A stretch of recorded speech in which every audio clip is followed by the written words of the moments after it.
he rushed over to me, put his hands on my cheeks, and lifted up my face. And he said, Mama, we will see her again. If she dies, we will see her again. And we didn't even talk about death. And that's where it's like your heart is like, holy cow, my kid just aged in front of my eyes. And that to me was bitter and sweet. Like, he's such a wise soul for how old he was when he found all this out. And it also is sad because it's like he had to grow up and know what death was at such a young age. Hello, and welcome to Grief, Gratitude, and the Gray in Between podcast.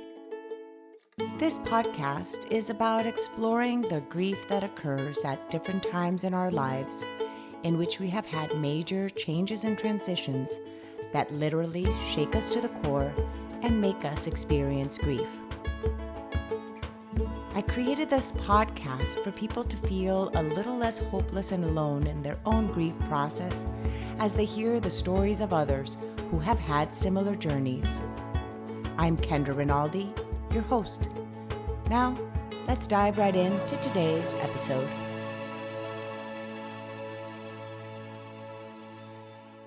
I'd like to welcome you all to today's episode. Today, I have the honor of interviewing somebody I am speaking with for the first time, Lisa Price, who is the founder of Grieve, Breathe, Believe. She herself is a grief wellness coach, and she founded this organization based on her own grief experience, which we will hear about today. But she helps other bereaved parents go through their grieving process and accompany them in that journey.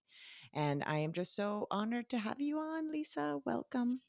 Oh, thank you so much, Kendra. The honor is all mine. This is such a privilege. Thank you so much for accepting, even though Yeah. we do not know each other. Isn't it amazing that after starting, I don't know if this happened to you, but after starting like the Instagram page for this podcast is when I realized this amazing community that Oh, is yeah. out there of support and other people that are doing very similar work to Hmm. support others that are grieving. Yeah. So yeah, it's just amazing. So thank you again Thank, for yeah. agreeing to Thank be you. on. Of course. So Thank you so much. Lisa, tell us a little bit about you, your family, where do you live, what do you do, and then we'll dive into the meaty part of this conversation in a little bit. All right. But yeah. Well, you had mentioned that I'm a grief wellness coach for bereaved parents. I myself became a bereaved parent in 2017. So, my inspiration of starting Grieve, Breathe, Believe and the course that I created for bereaved parents is inspired by my daughter and, of course, my son, too, who is 8 years old now. Um, I am also a dance teacher, so I have that aspect of movement to help me with my grieving process. And I use my 30 plus years of both dancing myself and teaching just to help with overall wellness as one of the main focuses for bereaved parents as they grieve. So we live in a suburb just west of Milwaukee in Wisconsin. I've been married for 9 years to my very supportive and amazing husband, Brandon. And like I said, we have two children, Chase, who is 8 years old, and then Ari, who passed away about 3.5 years ago. Thank you. Thank you so much Mhm. for sharing that. What kind of dance do you teach? What kind of Mainly, I am like the contemporary ballet jazz teacher, but I was trained all the way through my dance career in tap and ballet, jazz, lyrical, contemporary. So it's just been a part of my life and a true passion of mine for a long time. And now I see it as now less competitive and more of it's an actual healing and expression? therapeutic Yeah. journey for That's what me. I was gonna ask. Which one of the modalities do you feel that when you're dancing, you actually are able to move through your grief, that Mhm. allows you to move your grief through even more? Which modality do you use for that? love lyrical because it is Mm, connecting to the actual lyrics of the songs that you're using. And Hillsong is one of my favorite groups. So I use a lot Hillsong. of, Okay, I'm writing that down. yeah, Hillsong. you I've got to got listen it. to them. Okay, okay. They are one of my favorite groups to listen to and to choreograph to. They're a Christian band that comes out of Australia.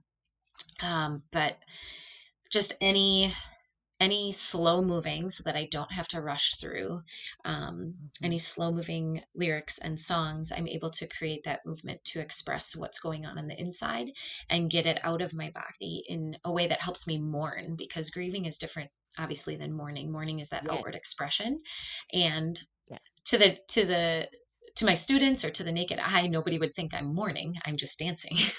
um, Mhm. but yeah, lyrical by far is my favorite because I connect to the music the most, and just let the music kind of move my body, and it helps me heal. That is so awesome.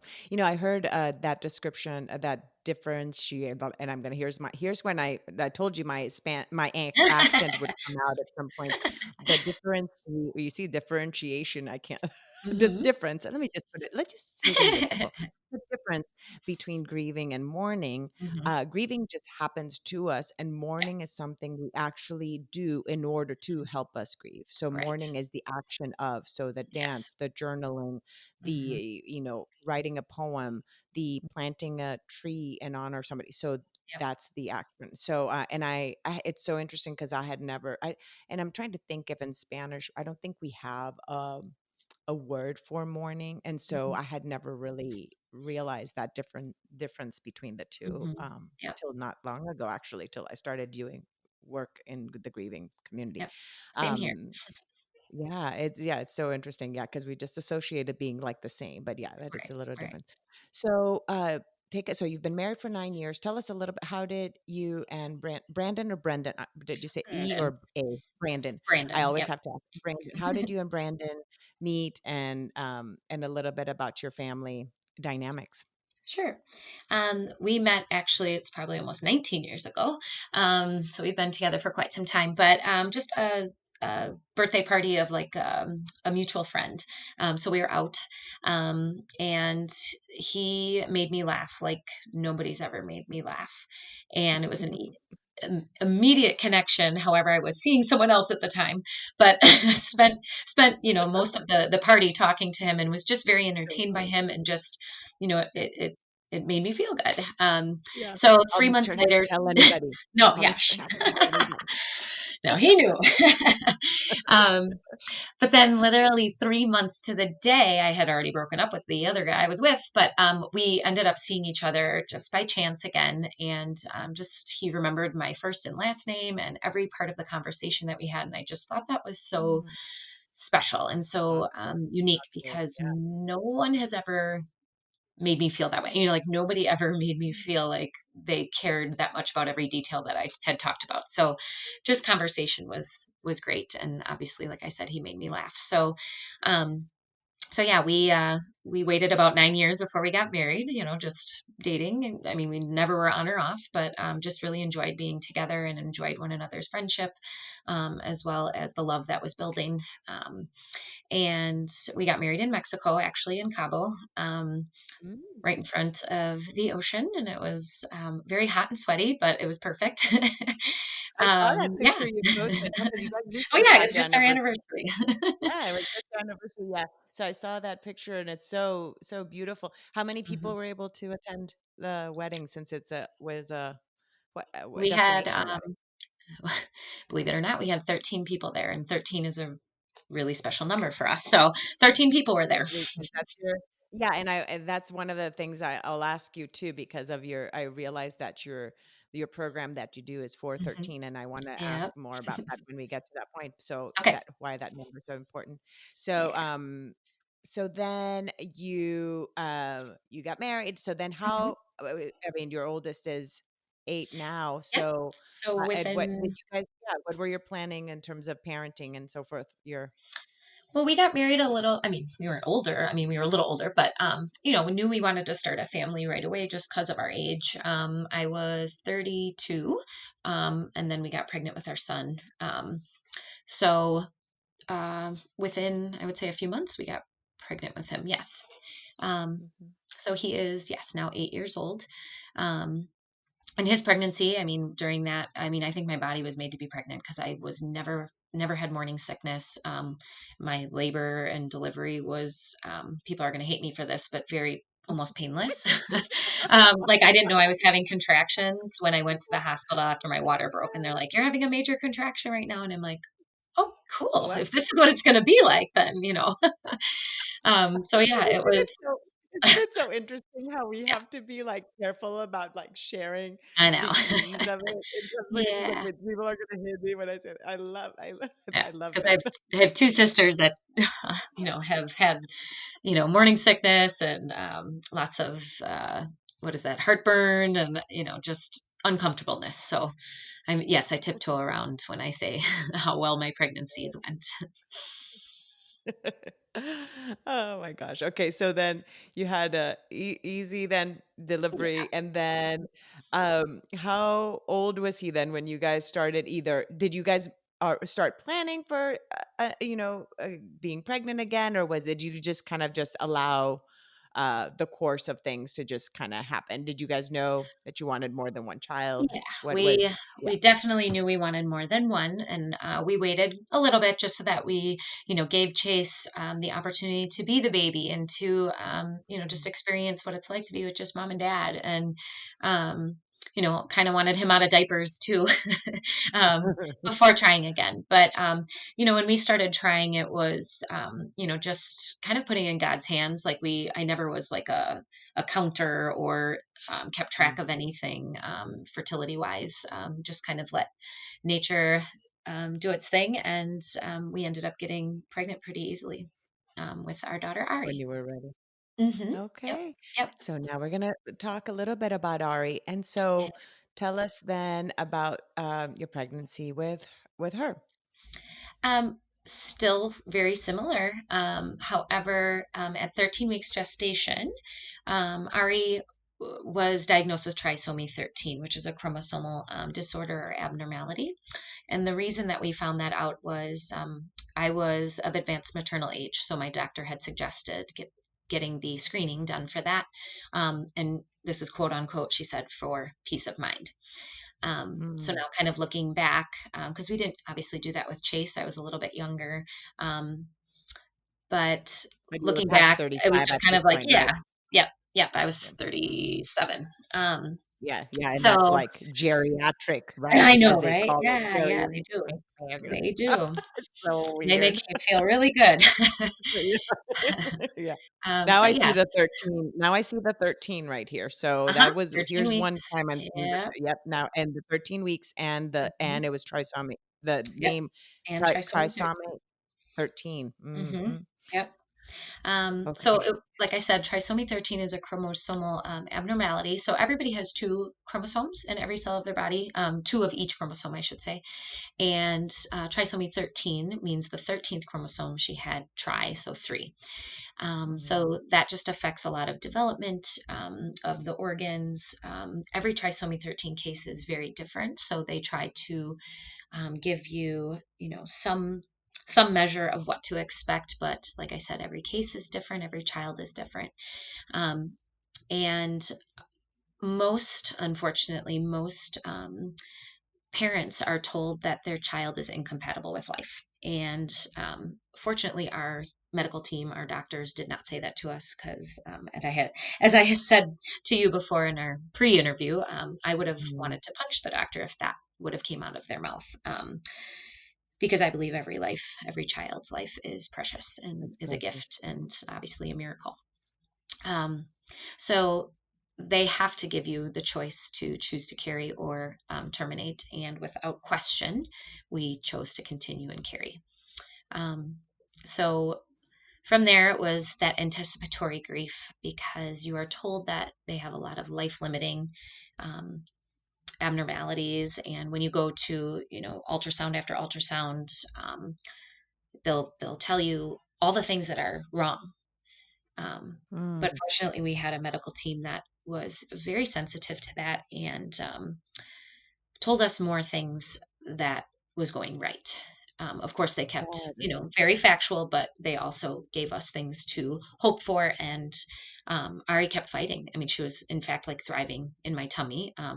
She was a little bit smaller, but, a couple of heart issues, but she kept surviving. And that was amazing to us. And, we continue to pray for a miracle. All the while, you're still trying to plan for what the future would hold if we were to bring home a child who would have such special needs. Um, mhm, and need extreme medical assistance. So um, we, like I said, we're very fortunate that we had a medical team that was very caring about our daughter. And we, in fact, at one ultrasound had a nurse who asked if she could share her story of her daughter who had trisomy 18. And oh, she passed away a few days after her birth at their family home. And the words that she said to me that still to this day stick with me, and have helped me on my grief journey the most is, you can let this make you better or bitter, and you get to choose. So you ever can since let those words this left her mouth, can you say that again? You can let this make you better or bitter, you get to mm, choose. I'm You get writing to that down. choose. Yeah. And actually, that is like my LLC is actually Better Not Bitter Mom. um, and ended up doing a Mm, DBA with Grieve, Breathe, Believe just because of searchable reasons and everything. But to this day, Better Not Bitter is what gets me up, what helps me choose. Um, mhm. Even going from bitterness to anger, it's that next step up. It's that next reach higher to feel better. Um, Wow. So during that time then of that anticipatory mhm. grief, did you guys have any support of, for example, other people that maybe had children with special needs and kind of preparing yourselves for what that was going to be, maybe preparing yourselves if she was not going to live? Like, what were some of those things you did during that process, or was it something you just did as a family? Mainly as a family, because we knew that we wanted to keep her comfortable. We didn't wish to do any extreme measures, because it didn't change the fact that she had trisomy 13. Her brain wouldn't tell her organs what they needed to do. We even went for like a Mm, second opinion about her heart to see if heart surgery was an option. And, um, you know, again, even if she had heart surgery, it wasn't going to change the fact that her brain would not be able to tell her heart actually what to do. what to She do. wouldn't know if she Mhm, was hungry. She wouldn't know if she, needed to go to the bathroom. Um, mm. and so we just chose to do what we could to keep her comfortable and feel loved the entire time. Um, In your so pregnancy. our medical Okay. team, they knew our birth plan. We did fill that out. We met with like social workers and, everybody that comes in the room kind of as they're gearing up for your labor and delivery process. Our family was huge, and of course, our faith was Mhm. like I can't look back and imagine not having the faith that we do. Mm, It's not perfect, mhm. but it's there, and It's what it has is built you. been our Yes. foundation. Yes, it is our Mhm. foundation. Um, so yeah, that Did you anticipatory talk grief, it's like you're trying to plan, like I said, for this miracle because God is capable of that. And at the same time, the worldly version of us is like, well, we have to plan something. We have to either plan mm, bringing her home. Do we have to move? You know, we have to call a funeral home in case that happens. So it was just emotions all over the place. But luckily, we do have a great family support system. And like I said, our faith in our church. it's so interesting what you were talking about the planning, right? Because a lot of us, when we're expecting, we want to know the gender of our child so we could plan. Oh, let's Mhm, plan. Let's plan. Is it going to be a mhm, pink? Are we going to paint the wall pink? Are mhm. we going to pick the, Yeah. blue? This, what are we going to buy? And those things that are looking at it now, Mhm. I found out both genders of my children, and partly was because of these things, and like thinking that it's so, oh my gosh, like, so superficial at the end Yeah. of the day Yeah. because Very it's like trivial. all these, right, so trivial Mhm. compared to the type of thoughts and emotions that went into the process of your pregnancy and the thinking of not knowing, Mhm. and it just puts things in perspective. Mhm. Okay, I'm like here. Mhm. The here come the chills. Here come my Mhm. goosebumps again. I always have those moments in these, Yeah, and it's in these conversations that just, oh, wow, thank you for sharing that. of And the course. holding on to the faith, to your faith, had faith Mhm. been a part of your life um all your life? Had it been how you'd been brought up? Had it been something that you as a couple had embraced, or as a family in your, or how was it that that you were, yeah, brought up? Mhm. Both my husband and I were raised Catholic, but it wasn't until after we actually got married that we were rebaptized in a non denominational Christian church that we called home.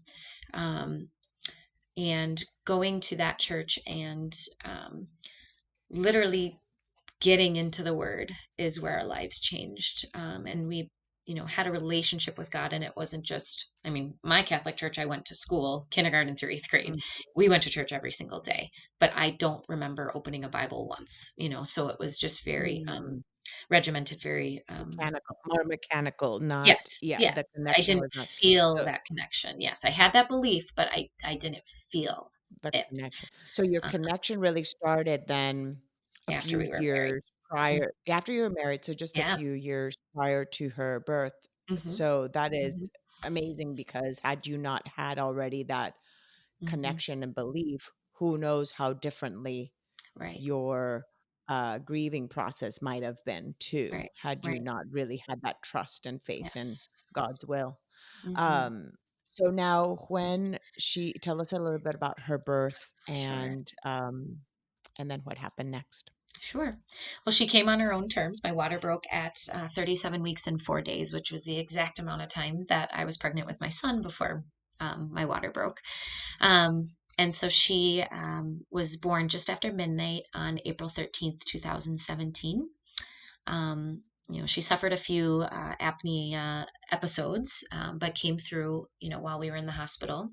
Her brother and extended family met her, and we, of course, had the pastor from our church come and, just dedicate her life to God. Um, we were able to bathe her. We were able to read to her. My son was just learning how to read at 4, and so he even read a little special book to her that still sits on his nightstand. Um, and just cuddled her and gave her every ounce of love that we could. And Mm, that's what she gave back, right? As a baby, they can't do too much else other than mm, just give you all of what they are.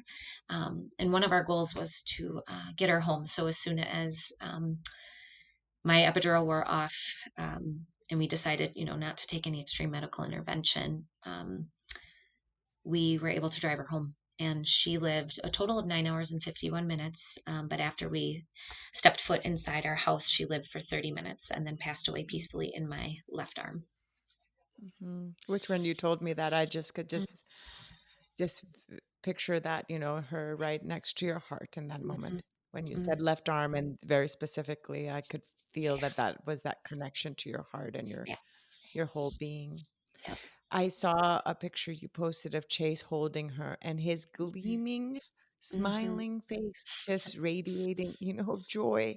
Yeah. And it was just so moving. Mm-hmm. And to know, first off, that you have these pictures of her, and that he has pictures with his sister, Mm-hmm. and that he got to meet her. How did you talk to your 4-year-old? Either did you talk to him through the process of your pregnancy Mm-hmm. about the fact that maybe, no? Did you Yes, we talk did. about it? We Yeah. did. Okay. How Yep. was that conversation? Would you mind sharing that, Absolutely.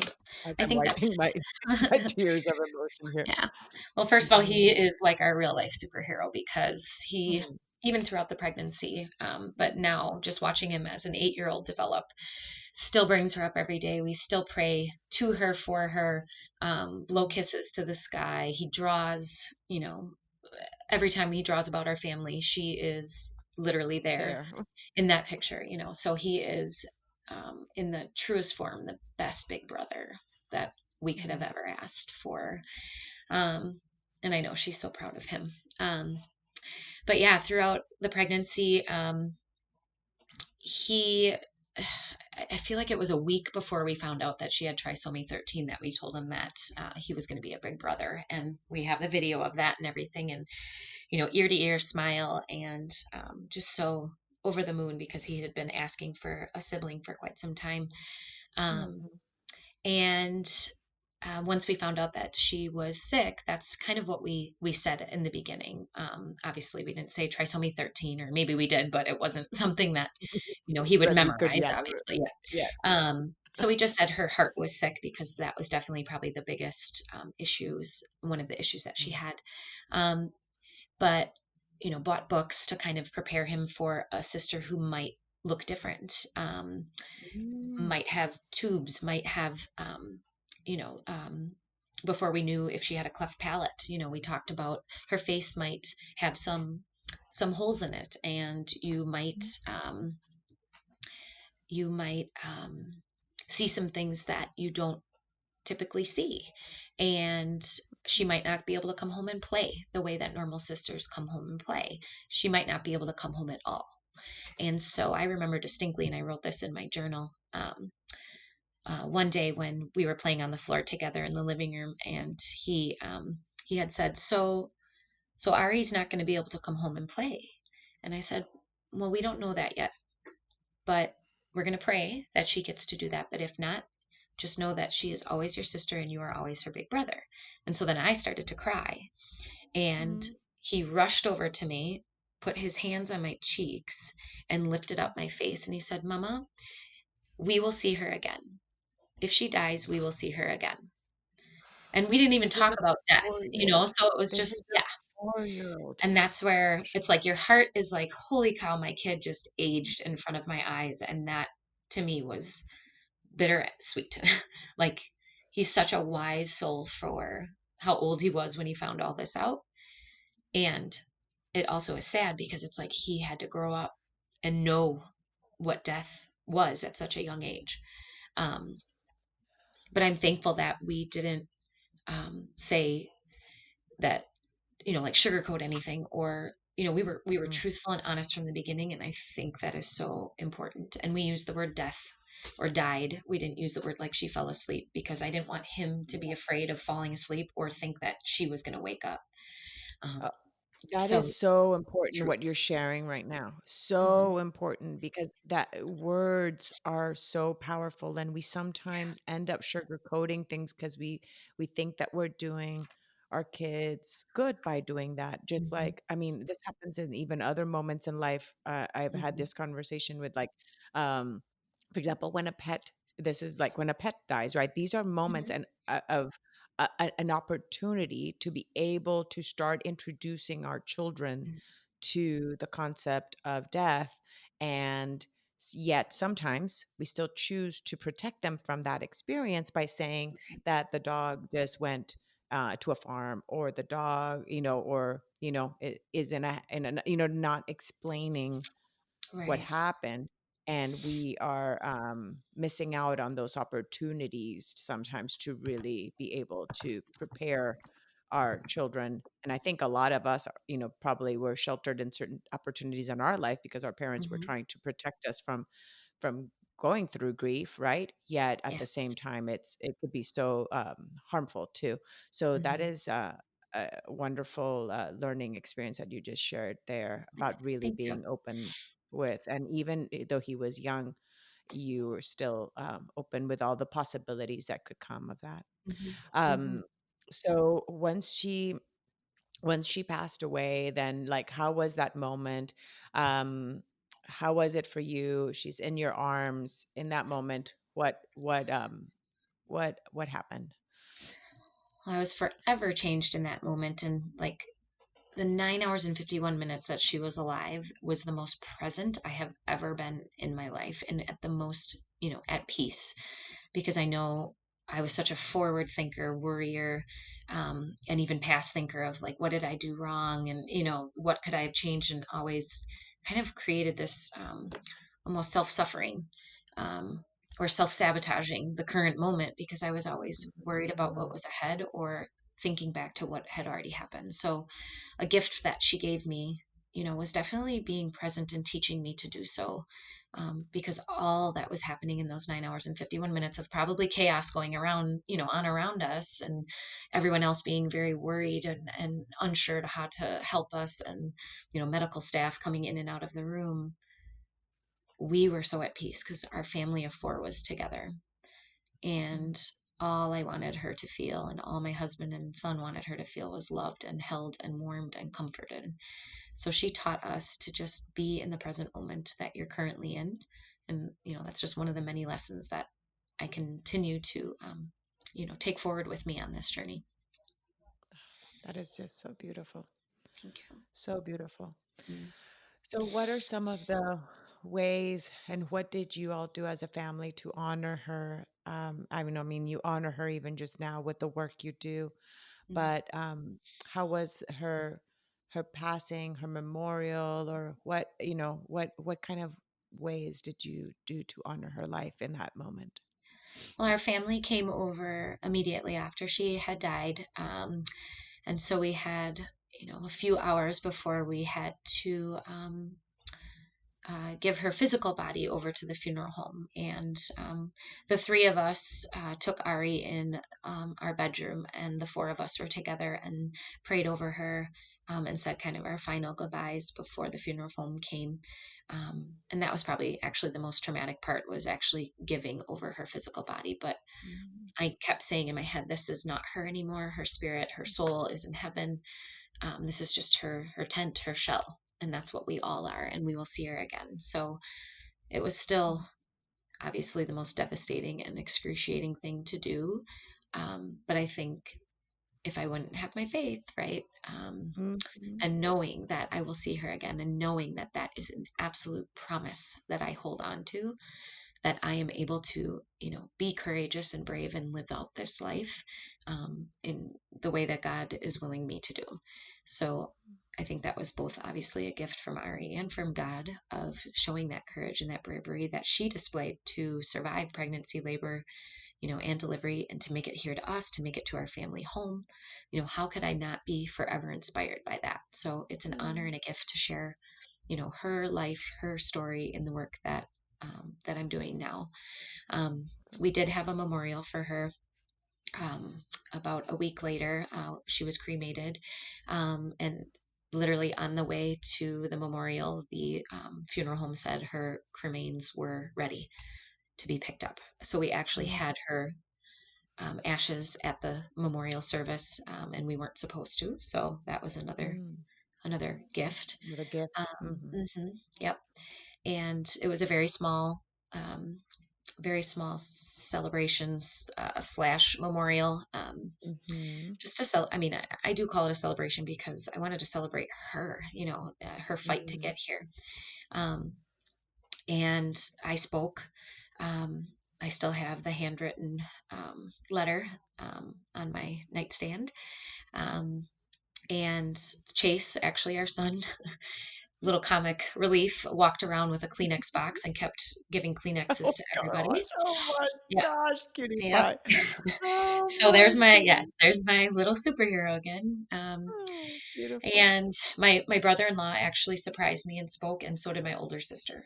So Mm, it was just, so much love and just expansiveness and connection that happened, in our family, just from that short amount of time that they got to meet Ari too. It was like she is forever ingrained in everybody's heart, everybody's head, and has made our family even stronger, extended yeah. family, and I was gonna ask that yeah. because it's definitely changed the core of your unit.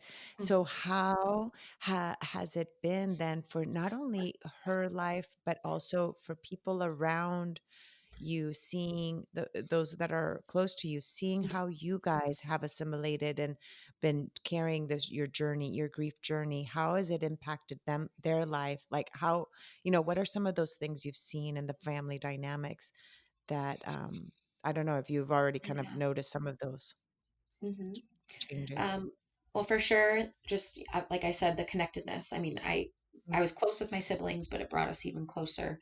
And um, my girlfriend, she would always go to church, but her husband wouldn't. So I remember her, I even saved the text, her texting me a message and saying, Ari is moving in so many ways beyond what you are sometimes aware of. Um, and she said her husband had gone to church with her for the first time. Um, Mm. we sent out postcards because we had,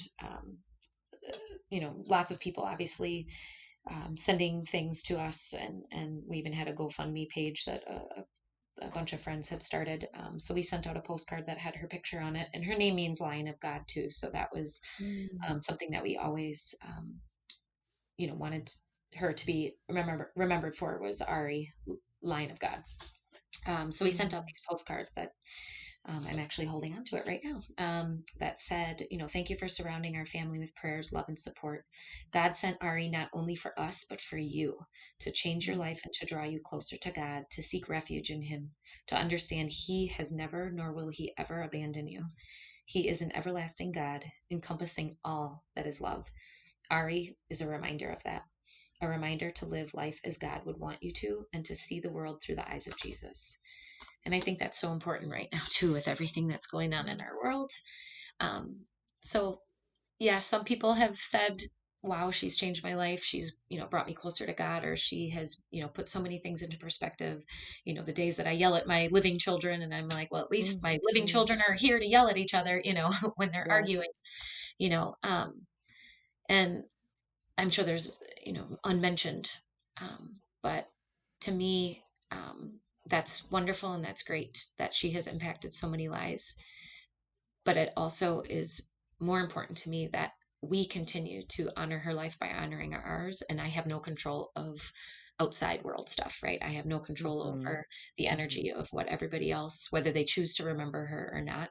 That's not my concern. My concern is that myself, my husband, my son, my immediate family continue to just live our lives in a way that would honor her. Yes, that's just so beautiful. But thank you for sharing because Thank you. those ripple effects, sometimes we don't even realize the effect we have in other people's lives. I was Mhm. sharing with you before we started recording that my sister passed away and she was 18. Yes, yes. And we did find out about like things of how her life had impacted other people's lives and her death, Mhm. how it had made other people's lives so much better because of how they've grown because of that experience. But a lot of times we don't even see it in our we don't realize even in Yeah. our lives how many lives we're impacting. And this is Mhm. this is a little angel that came for 9 hours and 51 Mhm. seconds. Am I saying right? 51 minutes. Right? Yep. 51 minutes, sorry, 9 Yep. hours, 51 minutes. Yes. And the impact that her short life still had in the souls Mhm. that are on this earthly plane. And Mhm. that's I think that is such a big thing because a lot of times we end up saying, but why were they taken so early? Like they didn't get to go to college, or they didn't get to do this, they didn't get, we associate life in our timeline here by what time means for us on earth based on the sun and the but Right. time of the soul is so different. There's no Mhm. that's Right. it's different. It's not doesn't go by those parameters. And Right. so seeing and hearing these stories of the impact is just very moving. So thank you. Of course. Now Thank you. share a little bit, Lisa, about then the 413 program you have, Mhm. the things you now do. um and then you can share a little bit how people can reach you, and I'll make sure to include it in the show notes. But yeah, share a little bit of how that transit. Well, actually, how did you transition, and how long did it take you to now create this? Let me backtrack Sure. first. How long did it take you to Well, then I now, knew. like when you Yeah. realize, yeah. Well, I knew obviously that she was sent to us for a reason. Her 9 hours and 51 minutes, like you said, I Mm-hmm. think she served her purpose. I would, of course, have loved, absolutely would give all of this back Yeah. to have her back again. But I know that that is Mhm. not an option. So I think, in those 9 hours and 51 minutes, she served her purpose to change the Mhm. trajectory of my life. So, like I said, I'm a dance teacher and I still love teaching dance, but I knew I was called to help other bereaved parents, because I don't think there is enough or could ever be enough support for Mhm. grief, especially for bereaved parents, because I think a lot of people are just so uncomfortable with um, the death of a child, Mhm. whether it's miscarriage, stillbirth, an older child. I just think a lot of society just is so uncomfortable with it, and I would like to help in that respect as well. Um, but almost immediately, it was just like, okay, what can I do? What can I do? Instead of asking why, I tried to turn my Mm. why to what now? What can I do with this? What I have this pain, and I don't want this pain to go away because that's my connection. That's my gift for knowing and loving Ari. But I Mm. don't want this pain to just be pain. I want this pain to Mhm. serve a purpose. So, I almost forced things for a while, and it almost backfired because I wasn't taking care of myself right away. But then as soon as I kind of surrendered, and used movement, obviously being a dance teacher, that helped, but also working out was a great way for my husband to release and have that Mhm. opportunity for us to do it together. It was such a bonding, connecting moment. Actually, my first workout back after her death was probably about 4 weeks after, and we did a family workout in the back stairwell of our gym just so that we didn't have to talk to anybody, but we were able to like move and just do our own thing. So I started to take care of myself. I started to, do a lot of self discovery, um, a lot of self care stuff that I didn't do before. I started to journal. I actually started journaling when I found out I was pregnant with her. Um, and did so with Chase too. And I continue to write in those journals. And just as many healing modalities that resonated with me, I clung to. Um, Mm. and I did see a therapist. I did EMDR therapy, just for the trauma of helping lessen the trauma of giving her physical body over. Um, that was so traumatic for me. So continuing with just self care, regular self care, and then reaching out for support, knowing that I couldn't do this alone. And the support groups that are at the hospital were somewhat triggering just because they're at the hospital. So I knew that Mm. wasn't for me. I love, love, love, love hearing stories and sharing and holding that space, um, for everybody's journey. But I also like it to go somewhere. I like to have a facilitator that tells me, okay, now what can we do with this? Or what are your next steps? Mhm. Or what are your goals? And I didn't find that. I didn't find that anywhere. It wasn't until I worked with my own coach that I started to, have those tools readily available, because they were all stuff that was from within. I didn't Mhm. have to necessarily go anywhere. Yes. Um, so that is what I started to create. And it was last June that I became Better Not Bitter Mom, LLC.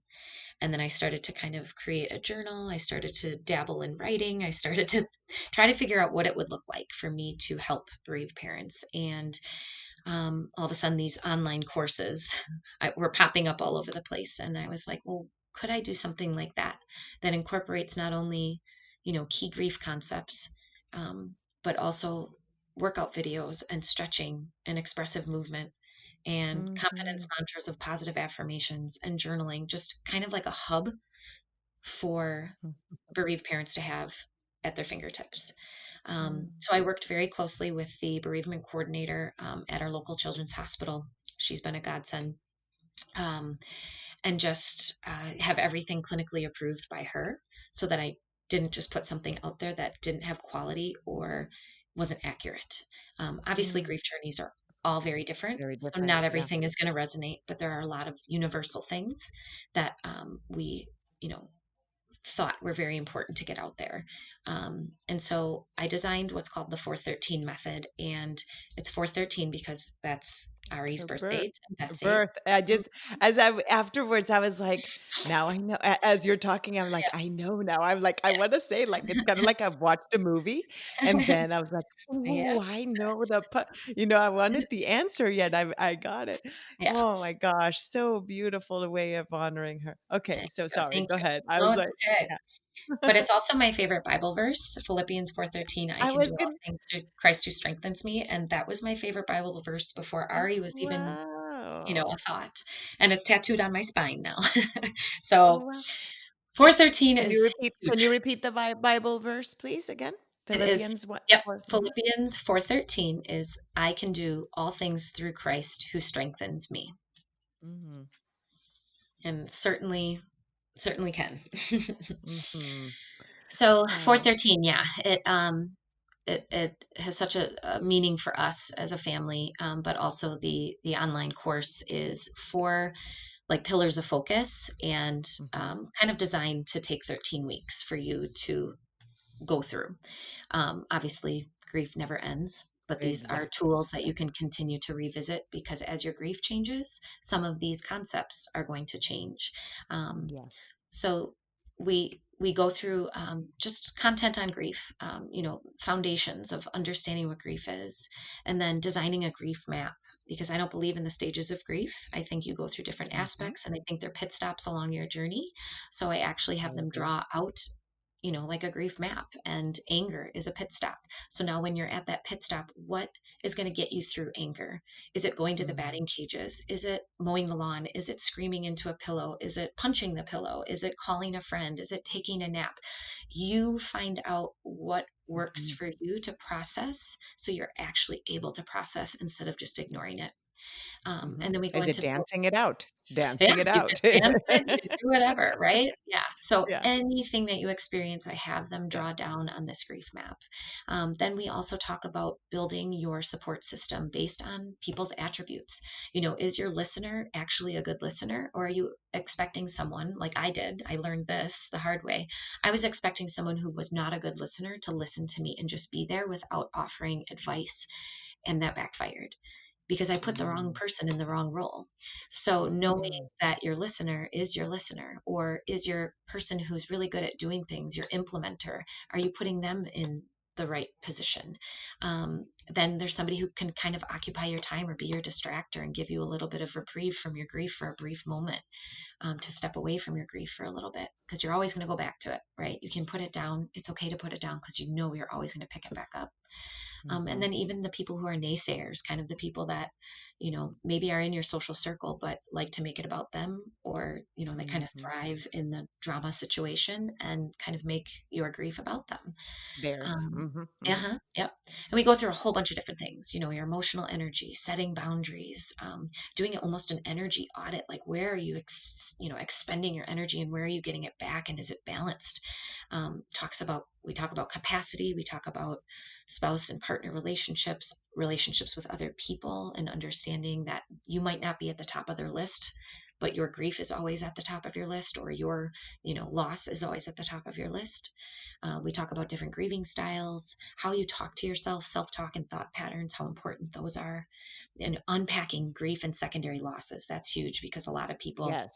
forget that Yeah, talk about or the don't second know. yeah, talk about Yeah. because we secondary loss is something that happens quite a bit, especially in dynamics, a lot of times Hmm. of friendships, of how certain friendships get, completely just end because of Yep. sometimes after or you move somewhere and so yeah, tell what are some of those secondary losses that you've seen that are pretty much like that you've seen in common in a lot of either your clients or even in your own life. Mhm. Well, I definitely think, loss of future, loss of identity, because, Yes. those memories, those dreams, that we pictured, your Mhm. role, especially if that was maybe your only child, your role as a mom looks totally different. Even your role as a mom with surviving siblings, it looks different, or your role as a dad. Mhm. Um, you know, it can affect, secondary losses can be your humor. It can be your family structure. Um, Yeah, a lot of times divorces happen yeah, too a lot yeah, in the situations mhm, of bereaved parents. So yep, that would be a secondary loss mhm, that might have not necessarily been that way, but because of different ways in which these two human beings grieved, things Mhm. kind of might have, Mhm. changed. Mhm. Okay, so those kind of things. Okay, so you talk about all those things, and then did I miss a step in because I interrupted, of course, because that's what It's I okay. do. 'Cause it's just like grief is not linear, my podcast isn't linear either. Oh, it's totally fine. Yeah, so then, there's and just about expanding your world because, when Mhm, your grief takes up so much, especially in the beginning, but when you start to learn what kind of not balances out, but how can you fill your world with things that are going to kind of counterbalance the amount of pain that you're feeling to help that grief not get smaller, but actually grow your world around it so your grief takes up less percentage and is less suffocating. And then we talk about choosing the next better because obviously the words of that ultrasound tech that said, this can make you better or better, you get to choose. So what is choosing the next better look for you, and it's you choosing. So it's empowering you to say that you mhm, get to choose. So I choose to get out of bed. I choose to make breakfast. I choose to go for a walk in nature. I choose to remember my child by doing this and do it without mhm. apology, without explanation. No one else needs to understand, right? It's for you. Yes. Um, Wow, especially when you had no choice in the right. aspect of your child Yes. dying. Yes. Everything else from there on, you do have a choice in Yes. how you take every single Right. I tell this even to my kids and just in life is like, okay, this is the situation. And this is a great learning in any situation, not just in the moments Mhm. of grief, but in any aspect of our life. We choose how we react to certain situations. We have Mhm. that choice. Right. Um, and we can react or in a way that could take that completely go the opposite way. Right. So that is a great learning experience. So do the people do this course as a group? Do they do it as individuals? Do they do it one-on-one with you? Is it just, is it an online course that they Mhm. see you? How does that work? How does that dynamic work? So it's all delivered in videos in a PDF. Like the workbook is probably about 80 pages once it's printed off. So Mhm, you can do it as a self-guided course because like I said, it's videos of me. So I'm literally talking to the mhm, camera, and it's like we're having this one-on-one conversation. I even had a client say that. She was like, mhm. it was so refreshing because it didn't feel like school. It didn't feel like class. And Mm, when you hear the it word felt course, personal. it scares Yeah, people off. But yeah, it it felt literally is. personal. Yeah. It's literally learning tools, watching me speak, or even, if you're not watching and you can do it on an app, you can just listen to it when maybe you're in your commute.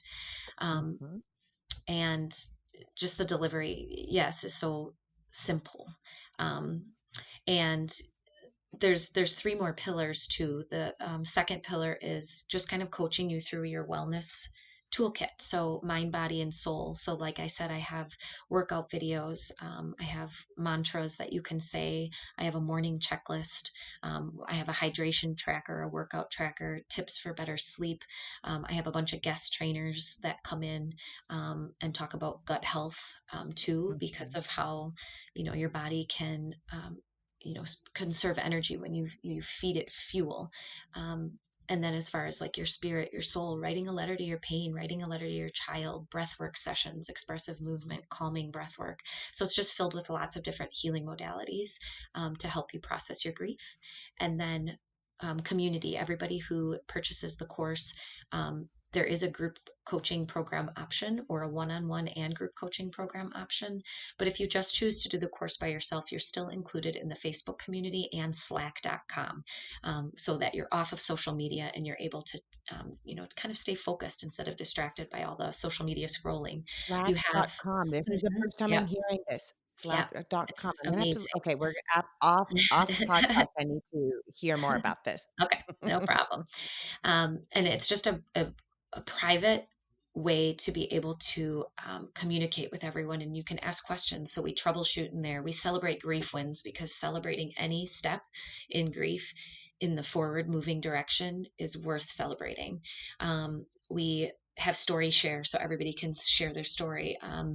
There's just different channels that you can create yourself so that it's kind of filed neatly, to keep an order to it. And you have access to this beautiful community 24/7. And then the fourth Wonderful. pillar, is continuing bonds and connection with your child. So, it Mhm, walks you mhm. through different things that you can do with linking objects or writing a letter to your child, and different prayers too. So lots of stuff is included. And once you purchase the course, you have it for life. You can download it all and never have to pay anything ever again, and you can have it for life, because like I said, as your grief journey changes, you might have to revisit your support system because people might change, come in and out of your life. Your grief map's going to look a lot different as you find different outlets that help you process. And your capacity is, you can always work on your capacity. So it might expand and grow, and you might be able to add more things into your life. So it's No, this a is very wonderful. This is holistic, wonderful. all Beautiful. Yeah, I around. was that's the word that came to mind when you were talking about the mind, body, spirit Yeah. component. I'm like, wow, this is so holistic. I just didn't want to interrupt her again because if not, then we would go somewhere else. But what you said too about the fact that they have this now readily available for Mhm, them to use in the future too, because if they mhm, ever they will, because we will all have mhm, different types of experiences with mhm. grief in our life. So therefore, they can use that material again to go and navigate Mhm. another grief journey too. Right, right, So not just the one that they might have right, first, bought the course for. right. This is beautiful. Thank you so It's much. all the gratitude that comes from such tragedy and pain and bitterness, like you Mhm, were, and you chose all these avenues, venues of being able to turn it into the better component and giving mhm. back and giving all Yeah, these tools to mhm. other parents because you saw that need because you needed it yourself. And Yes. it's just such a beautiful way of honoring her life, um, Thank you. and keeping her memory alive. Of course, she's always alive and Mhm. and I think we can relate in that aspect in just a different way. um but thank you once again. And is there anything else you wanted to share? Oh, you want to say the name of the website, but I will put it on the notes. But do you want to say the name of the website for people to find you? Sure. It's grievebreathebelieve.com. And then specifically for the 413 method, it's 413movementmethod.com.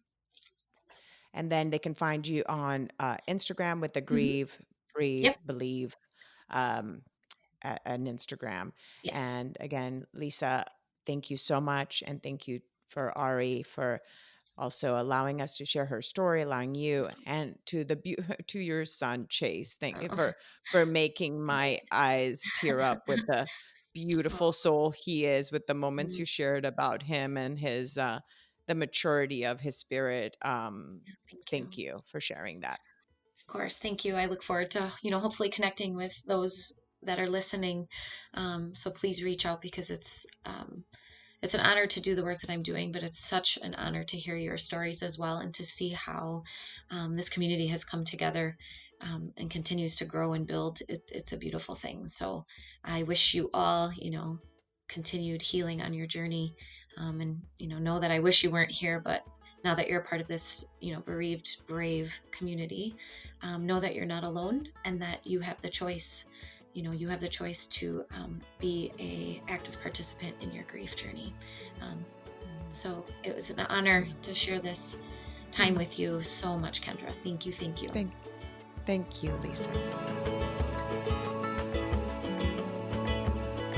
Thank you again so much for choosing to listen today.